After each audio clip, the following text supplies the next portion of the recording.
നെല്ലും പതിരും വേർതിരിച്ച് പഠിപ്പിച്ച് കേരളത്തിൽ അങ്ങോളം ഇങ്ങോളം ദഅവത്ത് രംഗത്ത് നിറഞ്ഞു നിൽക്കുന്ന ബഹുമാന്യനായ എ അബ്ദുസ്സലാം സല്ലമി നമ്മെ അഭിസംബോധന ചെയ്യുന്നു. ആദരവോടെ അദ്ദേഹത്തെ ക്ഷണിക്കുന്നു.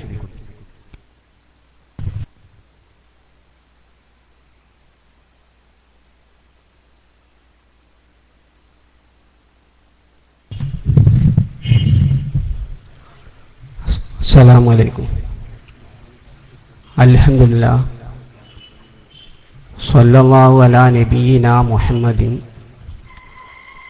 വഅലാ ആലിഹി വസഹ്ബിഹി വസല്ലമ തസ്ലീമൻ ദായിമൻ ഇലാ യൗമിദ്ദീൻ.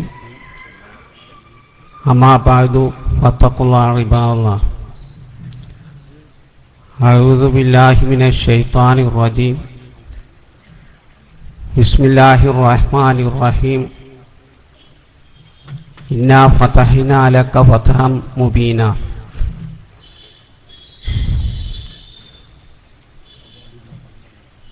കൊട്ടപ്പുറം സംവാദം ഹുദൈബിയ സന്ധി ഇസ്ലാമിനും മുസ്ലിങ്ങൾക്കും വമ്പിച്ചൊരു വിജയമായി തീർന്നതുപോലെ മുജാഹിദ് പ്രസ്ഥാനത്തിന് വമ്പിച്ചൊരു വിജയമായി തീരുകയാണ് ചെയ്തിട്ടുള്ളത്. ഇതിന് പ്രധാനമായും 5 കാരണങ്ങളാണ് ഞാൻ കാണുന്നത്. അതൊന്ന് വിശദീകരിക്കുക മാത്രമാണ് ഉദ്ദേശിക്കുന്നത്. ഒന്നാമത്, ഈ പ്രപഞ്ചത്തിൻ്റെ ഏത് മൂലയിൽ വെച്ചും ഏത് ഭാഷയിലും ഏത് സമയത്തും ഒന്നിച്ചോ ഒറ്റക്കായോ വിവിധങ്ങളായ ആഗ്രഹങ്ങൾ മനസ്സിൽ വിചാരിച്ചുകൊണ്ടോ പുറത്ത് പ്രകടിപ്പിച്ചുകൊണ്ടോ മരണപ്പെട്ടവരെ വിളിച്ച് തേടിയാൽ അവരാ തേട്ടം കാണുകയും കേൾക്കുകയും ചെയ്ത് ഉപകാരം ചെയ്യുമെന്ന് സ്ഥാപിക്കാൻ സമസ്തയിലെ മുസ്ലിയാക്കന്മാർ ഖുർആൻ ദുർവ്യാഖ്യാനം ചെയ്യുകയും നബിചര്യ ദുർവ്യാഖ്യാനം ചെയ്യുകയും ചെയ്യുമെന്ന് മുമ്പ് തന്നെ ജനങ്ങൾക്ക് ബോധ്യമായതാണ്. ഇസ്തിഹാസക്ക് മരിച്ചവരെ വിളിച്ച് സഹായം തേടാനും തെളിവായി ആമയൂര് വെച്ച് നടന്ന സംവാദത്തിൽ വൽ മുദബ്ബിറാത്തി അംറ എന്ന ആയത്ത് ഓതിയപ്പോഴും മറ്റു സംവാദ അവസരങ്ങളിൽ ഇവിടെ വിശദീകരിച്ചതുപോലെയുള്ള ആയത്തുകൾ ഓതിയ സന്ദർഭത്തിലൊക്കെ തന്നെ ഈ യാഥാർത്ഥ്യം മുസ്ലിങ്ങൾക്ക് കുറെയെല്ലാം ബോധ്യമായതാണ്. പക്ഷേ സ്നേഹിതന്മാരെ, എതിരാളികൾക്ക് വരെ സംശയമില്ലാത്ത നിലക്ക് സ്ഥിരപ്പെട്ടത്, അതായത് ശിർക്ക് പ്രചരിപ്പിക്കുവാൻ വേണ്ടി സമസ്തയിലെ പുരോഹിതന്മാർ മുസ്ലിയാക്കന്മാർ ഖുർആൻ ദുർവ്യാഖ്യാനം ചെയ്യുകയും ഹദീസിനെ തെറ്റായി വ്യാഖ്യാനിക്കുമെന്ന് ഈ കൊട്ടപ്പുറം സംവാദത്തോടു കൂടിയാണ് ശരിയായ നിലക്ക് ജനങ്ങൾക്ക് ബോധ്യപ്പെട്ടത്. അതിന് 2 ഉദാഹരണം മാത്രമാണ് ഞാൻ എടുത്തു കാണിക്കാൻ ഉദ്ദേശിക്കുന്നത്. ഒന്നാമത് അവരുദ്ധരിച്ചത്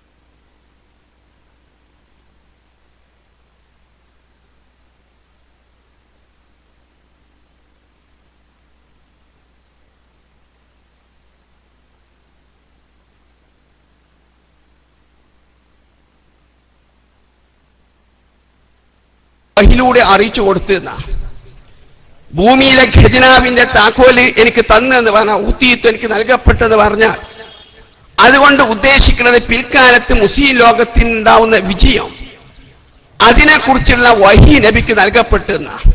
പക്ഷെ മൂല്യാര് പറഞ്ഞത് ഇവരെഴുതിയ ഈ കൊട്ടപ്പുറം സംവാദത്തിനെ ഉദ്ധരിക്കുകയാണ്. ഇല്ലാത്ത നോണ നബിന്റെ പേരിൽ പറയാണ്. ഇനി രണ്ടാമത്തത്, മുയദ്ദീൻ ഷേഖെ രക്ഷിക്കണ, ബദരീങ്ങളെ കാക്കണേ എന്നിങ്ങനെ മരിച്ചോനെ വിളിച്ച് സഹായം തേടല്, പ്രാർത്ഥിക്കുകയാണെന്ന് വ്യക്തമായി പറയാൻ കൊട്ടപ്പുറം സംവാദത്തിന് മുമ്പ് മൂല്യന്മാർ ധൈര്യം കാണിച്ചില്ല. പ്രാർത്ഥന അള്ളാഹിനോട് തന്നെ പാടുള്ളൂ, പക്ഷെ ഞങ്ങൾ പ്രാർത്ഥിക്കണില്ല, ഇസ്തിഗാസ സഹായം തേടാന്ന.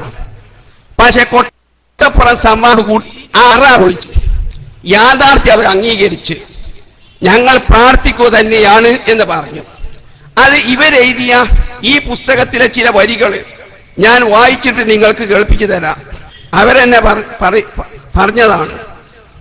163 പേജിൽ പറയാണ്, അള്ളാഹു അല്ലാത്തവരോടുള്ള, ശരിക്കും കേട്ടോ, തരുവണ ഇറക്കിയ പുസ്തകം അത്. അള്ളാഹു അല്ലാത്തവരോടുള്ള പ്രാർത്ഥനയുടെ ഉദാഹരണം, അള്ളാഹു അല്ലാത്തവരോടുള്ള പ്രാർത്ഥനയുടെ ഉദാഹരണം ഖുർആനിൽ കാണിക്കണമെന്നായിരുന്നു മൗലവിയുടെ മറ്റൊരു വാശി. മരിച്ചുപോയവരെ വിളിച്ച് പ്രാർത്ഥിക്കാമെന്ന്, മരിച്ചുപോയവരെ വിളിച്ച് മുഖം കുത്തി വീണു. ഈ പുസ്തകം 163 പേജിൽ പറയാണ്. ഇനി തന്നെ മറ്റൊരു ഭാഗം കൂടി വായിച്ച് കേൾപ്പിച്ചു തരാം. 71 പേജിൽ കാന്തപുരം മുസ്ലിയാർ സംവാദത്തിൽ പറഞ്ഞതായിട്ട് തരുവണ എഴുതുക, അള്ളാഹു അല്ലാത്തവരെ വിളിച്ച് പ്രാർത്ഥിക്കാം എന്നതിന് തെളിവായി ധാരാളം ആയത്തുകൾ ഞാൻ ഓതി. കാന്തപുരം പല അപ്പണി തരുവണ ഉദ്ധരിക്കുകയാണ്, അള്ളാഹു അല്ലാത്തവരെ വിളിച്ച് പ്രാർത്ഥിക്കാം എന്നതിന് തെളിവായി ധാരാളം ആയത്തുകൾ ഞാൻ ഓതി. ഇനി പുസ്തകത്തിൽ ധാരാളം സ്ഥലത്ത് ഞങ്ങൾ പ്രാർത്ഥിക്കുകയാണ്, യാഥാർത്ഥ്യം അവർ അംഗീകരിച്ച് പറയുന്നത്, ഞങ്ങൾ പ്രാർത്ഥിക്കുക തന്നെയാണ് എന്ന് പറയും. അത് നിഘണ്ടുവിന്റെ അടിസ്ഥാനത്തിൽ ഞങ്ങൾ കൊട്ടപ്പുറത്ത് വന്നതാണ്. നിഘണ്ടു അടിസ്ഥാനത്തിൽ ഞങ്ങൾ കൊട്ടപ്പുറത്ത് വന്നതാണ്. നിഘണ്ടുവില് പ്രാർത്ഥിക്കുക എന്ന് പറഞ്ഞാൽ അപേക്ഷിക്കുക, ചോദിക്കുക ഒക്കെ തന്നു. സ്നേഹിതന്മാരെ, കൊട്ടപ്പുറം സംവാദത്തിന് മുമ്പോ കൊട്ടപ്പുറം സംവാദത്തിന് ശേഷമോ ജീവിച്ചിരിക്കുന്നവരോട് ചോദിക്കുന്നതിന് പ്രാർത്ഥിക്കാന്ന് ഇവർ പ്രയോഗിച്ചിട്ടുണ്ടോ? ഇവർക്ക് ധാരാളം സാഹിത്യങ്ങളുണ്ടല്ലോ. സുന്നത്ത് മാസികണ്ട്, സുന്നി വോയിസുണ്ട്, റിസാലുണ്ട്, അലിഫാദൊക്കെ ഉണ്ട്. ഇതിൽ എവിടെയെങ്കിലും ഇന്ന് യത്തീംഖാനയ്ക്ക് വേണ്ടി ഞങ്ങൾ സംഭാവനയ്ക്ക് വേണ്ടി ജനങ്ങളോട് പ്രാർത്ഥിക്കുന്ന ഒരു പരസ്യം കാണിച്ചു തരുമോ? ആയിരക്കണക്കിന് പരസ്യം കാണിച്ചു തരാം. ജീവിച്ചിരിക്കുന്നവരോട് ചോദിക്കുന്നതിന് ഒരിക്കലും ഇവർ പ്രാർത്ഥിക്കാന്നുള്ളത് ഹെക്കുട്ട് പ്രകാരം പ്രാർത്ഥിക്കാന്നുള്ളത് കൊടുത്തിട്ടില്ല. ഇന്ന സ്ഥാപനത്തിന് ഉദാരമതികളോട് സംഭാവനയ്ക്ക് വേണ്ടി പ്രാർത്ഥിക്കുന്നു എന്ന് കൊടുത്തോ? കൊട്ടപ്പുറം സംവാദത്തിന് ശേഷം കൊടുത്തോ? നിങ്ങൾ കൊടുക്കുവോ? ജീവിച്ചിരിക്കുന്നവരോടുള്ള ചോദ്യത്തിന് അപേക്ഷക്ക് പ്രാർത്ഥിക്കാന്ന് നിങ്ങൾ പറഞ്ഞത്. മൂന്നാമത്തെ കാരണം, മരിച്ചവരോട് ചോദിക്കല് പ്രാർത്ഥനയല്ല. ശരിക്കും വിഷയങ്ങൾ മനസ്സിലാക്കണം. മരിച്ചവരോട് ചോദിക്കുന്നത് പ്രാർത്ഥനയല്ല. പ്രാർത്ഥനയാണെങ്കിൽ ദൈവമാണെന്ന് സങ്കല്പിക്കണം. അത് നിഘണ്ടുവിലൊക്കെ അങ്ങനെ കൊടുത്തിക്കണ്. പ്രാർത്ഥനയ്ക്ക് അർത്ഥം കൊടുത്തോട് ദൈവികത്വം സങ്കല്പിക്കണം. ഇതുവരെ കൊട്ടപ്പുറത്ത് പൊളിച്ച്, ഇതുവരെ തന്നെ മരിച്ചവരോടുള്ള ചോദ്യത്തിന് പ്രാർത്ഥന എന്ന് പറയും. ദൈവമാക്കാതെ തന്നെ, ദൈവികമാക്കിയിട്ടില്ലെങ്കിൽ തന്നെ പ്രാർത്ഥന വരും. അത് കൊട്ടപ്പുറത്ത് ഇവർ സമ്മതിച്ചു. എങ്ങനെ സമ്മതിച്ചത്? ഞാൻ ഓതിയ നബിയെ നിനക്ക് മുമ്പ് ഞാൻ അയച്ച നബിമാരോട് ചോദിക്കുന്നതാണ്. അവിടെ നബിമാരെന്ന് പറഞ്ഞാൽ മരിച്ചോൽ തന്നെയാണ് എന്നാണ്. മരിച്ച നബിമാരോട് ഞാൻ ചോദിക്കുന്നത്. ഈ ചോദ്യം പ്രാർത്ഥനയാണ്. മരിച്ചോടുള്ള ചോദ്യം അത് വസ്സലുല്ലാഹ മിൻ ഫദ്ലിഹി, അള്ളാഹിനോട് അവന്റെ ഔദാര്യത്തിൽ ചോദിക്കുന്നതാണ്. അവിടെ സഹല എന്ന് പറഞ്ഞില്ലേ, അവിടെ പ്രാർത്ഥിക്കല്ലേ?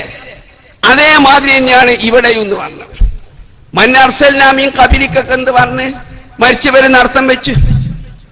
അപ്പൊ മരിച്ചവരുള്ള ചോദ്യം അള്ളാഹിനോട് ചോദിക്കുന്നതിന് സമാണെന്ന് സമ്മതിച്ച്. ഇവിടെ മുസ്ലിയാക്കന്മാർക്ക് വാദണ്ട, മുമ്പ് കഴിഞ്ഞ നബിമാരെ ദൈവമാക്കിങ്ങാണ് ചോദിക്കാൻ നബിനോട് കൽപ്പിച്ചതാണെന്ന്. ഇവിടെ നിങ്ങൾ പറഞ്ഞത് മൻ അർസൽന മിൻ ഖബലിക മിൻ റുസുലിന എന്ന് പറഞ്ഞ മരിച്ച നബിമാരാണ്. ഇവിടെ സേലക്ക് പ്രാർത്ഥനയാണ് അർത്ഥം. വസ്അലുല്ലാഹ മിൻ ഫദ്ലി എന്ന് പറഞ്ഞ മാതിരി തന്നെയാണെന്ന് പറഞ്ഞു. അവിടെ പ്രാർത്ഥനയാവണമെങ്കിൽ ദൈവമാക്കണോ? ആ മുഹമ്മദ് നബിനോട് മരിച്ച നബിമാരെ ദൈവമാക്കിങ്ങാണ് ചോദിക്കാനാ പറഞ്ഞത്? ആ പ്രാർത്ഥനയാവണമെങ്കിൽ മരിച്ചവരോട് ചോദിക്കണേ പ്രാർത്ഥന എന്ന് പറയില്ല. പ്രാർത്ഥനയാവണമെങ്കിൽ ദൈവമാക്കണം എന്ന ഇവരുടെ പൊതു അടിസ്ഥാന മൗലികമായ തത്വം അത് കൊട്ടപ്പുറത്ത് സംഭവത്തിൽ ഇവർ തന്നെ കുഴിച്ചു മൂടുകയാണ് ചെയ്തത്. പിന്നെ നാലാമത്തെ കാരണം, അതായത് സ്നേഹിതന്മാര്, ഞാനിവിടെ ഒരു പുസ്തകം എഴുതി ലോക ക്രിസ്ത്യാനികൾ പ്രസിദ്ധീകരിക്കണ ബൂദക്കത്തു ളുഹൂരിൽ ഇസ്ലാം ഓസ്ട്രേലിയയിൽ നിന്ന് പ്രസിദ്ധീകരിക്കണതാ. ഞാൻ ഈ പുസ്തകത്തെ കൊണ്ട് ആർദ്ദം പറഞ്ഞതിലുണ്ടോ? അതായത് നാലാമത്തെ കാരണം ഞാൻ വിവരിക്കുന്നത് ഷിർക്കിന്റെ വിഷയത്തിൽ സുഹൃത്തുക്കളെ ജൂത ക്രിസ്ത്യാനികളെക്കാളും ഈ സമസ്തയിലെ പുരോഹിതന്മാർ അധപ്പതിച്ചിട്ടെന്ന് സ്ഥാപിക്കാനാണ്. കാരണം ഈ കൊട്ടപ്പുറം സംവാദത്തിൽ ചോദ്യം ചോദിച്ച് കന്യക മറിയമ്മേ എന്നെ രക്ഷിക്കണമെന്ന് വിളിച്ച് ചോദിക്കാൻ പാടുണ്ടോ? അതിൽ ഉടനെ തന്നെ മൂല്യാര് പറയാൻ പാടില്ല എന്നല്ല, മൂല്യ പറഞ്ഞ കന്യക എന്നുള്ളത് പാടില്ല. യാ വലിയ തല്ലാഹി മറിയം, അള്ളാന്റെ ബീബിച്ചിയായ മറിയമേ. കന്യക മറിയം കന്യക വിടണോ? അള്ളാന്റെ ബീബിച്ചിയായ മറിയമേ ചോദിച്ചോ രക്ഷിക്കണമെന്ന് പറയാന്ന. അപ്പം മറിയാം ബീബിനെ വിളിച്ച് തേടാമെന്ന് ഈ കൊട്ടപ്പുറത്ത് വെച്ചിട്ട് ആ സുഹൃത്തുക്കൾ പറഞ്ഞത്. കന്യക മലയാള പദം ഉപയോഗിക്കണം. കന്യകന്റെ സ്ഥാനത്ത് ബീബിച്ചിന്ന് വലിയത്തുല്ലാഹിന്ന് വിളിക്കണം എന്ന് പറഞ്ഞു. ഞാൻ ഉദ്ധരിച്ച ഈ പുസ്തകത്തിൽ ക്രിസ്ത്യാനികൾ പഠനം തരുണ്ടോ? മറിയം ബീബിനെ വിളിച്ച് സഹായം തരലിൽ തന്നെയാ. ഇസ്തിയാനത്ത് സഹായം തരൽ മറിയം ബീബിനെ വിളിച്ച് സഹായം തരൽ ശിർക്കാണ് എന്നാ. ക്രിസ്ത്യാനികളുടെ ചില സഭകളിൽ കടന്നുകൂടിയ ശിർക്കാണ്. ക്രിസ്തീയ അച്ഛന്മാരുടെ അശ്രദ്ധ കാരണം ചില സഭകളിൽ കടന്നുകൂടി ഈ ശിർക്ക്. കാരണം മറിയം ത്രിയേകത്വത്തിൽ വരുന്നില്ല. മറിയം ത്രിയേകത്വത്തിൽ വരുന്നില്ല. ത്രിയേകത്വത്തിൽ വരുന്നവരെ വിളിച്ച് നേടാൻ പാടുള്ളൂ. പിതാവിനെ വിളിക്കാം, പുത്രനെ വിളിക്കാം, പരിശുദ്ധാത്മാവിനെ വിളിക്കാം. മറിയം അവിടെ ത്രിയേകത്വത്തിൽ വരുന്നത്. അതുകൊണ്ട് ഈ പ്രസ്താവത്തിൽ പന്നന്തരണ്ടോ? ഈ മറിയമ്മനെ വിളിച്ച് തേടുന്ന ശിർക്ക് ക്രിസ്ത്യാനികൾ വന്നതുകൊണ്ടാണ് തൗഹീദ് പറഞ്ഞിട്ട് മുഹമ്മദിന് വേഗം പ്രചരിക്കാൻ സാധിച്ചത്. അച്ഛന്മാര്, ക്രിസ്തീയ അച്ഛന്മാര് ഷിർക്കിനെതിരെ ശരിക്കും ജാഗ്രത പുലർത്തിക്കണമെങ്കിൽ തൗഹീദ് പറഞ്ഞ് മുഹമ്മദിന് ലോകത്ത് പ്രചരിക്കാൻ സാധിക്കൂലായിരുന്നു. ഈ ഷിർക്കിനെതിരെ ചില സഭകൾ അശ്രദ്ധ പുലർത്തിയതുകൊണ്ടാണ് തൗഹീദ് പറഞ്ഞ് ലോകത്ത് മുഴുവൻ മുഹമ്മദിന്റെ മതം പ്രചരിച്ചത് എന്നാണ്. അപ്പൊ ഇന്നത്തെ ക്രിസ്ത്യാനികൾ കത്തോലിക്കന്റെ ഭാഗത്താണ്. സുന്നികളുടെ സ്ഥാനത്ത് ഇങ്ങനെ കത്തോലിക്ക.